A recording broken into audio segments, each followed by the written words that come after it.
Joining us now is the analyst behind the survey, John Lovallo with UBS. What did the survey say, John? First, welcome. Happy New Year. What did the survey say?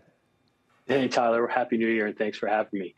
The survey said a couple of key things in our view. First, 39% of respondents said that they plan to buy a home in the next 12 months. That's only been surpassed once in the history of the survey back to 2014. Now, getting to your point, 70% of respondents said that they believe that buying a home, an affordable home, would be reasonably easy over the next 12 months. Now, that says a lot, and I think what it does say is that this buyer is willing to make concessions. They're willing to move a little further away from the city. They're willing to buy a smaller footprint. They're willing to do whatever it takes to make that math pencil. This is a very need-based, motivated buyer. What was also interesting is that 89% of respondents said that they believe the value of their home will be the same or slightly higher in 6 months. So there's not a great expectation that prices roll over here. So that sort of rounds out the key points of the survey.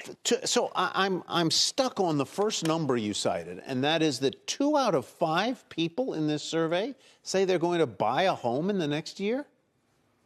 Yeah, look, I mean, I think your skepticism is understood. I think we had the same talk last time I was on, when 44% of respondents said that they were going to intend to buy a home.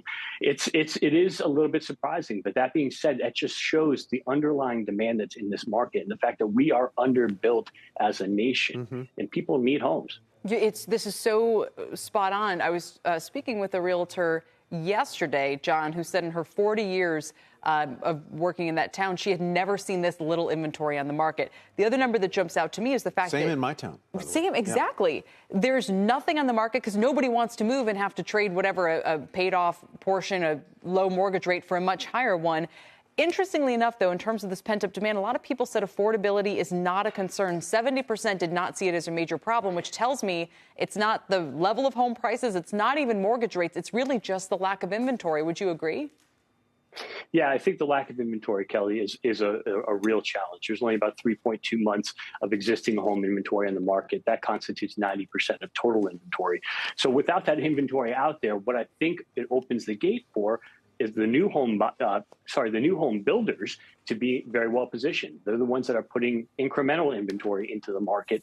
And we think that that's where the real opportunity will be, particularly at this first-time entry-level buyer that is so need-based and really desperate for a home. You like that? I mean, there hasn't been a sector that has been more sort of roundly crushed than the home builders in the past couple of years. But you like basically all of the ones you follow. You have buy ratings on all of them. Of your universe of home builders, what is your fave among faves and why? Yeah, sure. So I would say, though, the stocks have done incredibly well since June. They've outperformed the market by about 30%. So there's been a pretty big snapback off of the bottom. To your point, though, we have buys on many of the builders. And I think that if the stocks do, in fact, work, they're all going to work. Now, that being said, we do have our favorite, and I think that there will be some differentiation as the year progresses. Now, D.R. Horton is our top pick. They are the largest builder by volume by a margin of about 20%. They're focused on that right part of the market that we were just talking about, the entry-level first-time buyer that is so need-based and very consistent executor. All right, John, thank you very much. We appreciate your insights as always. John Lovallo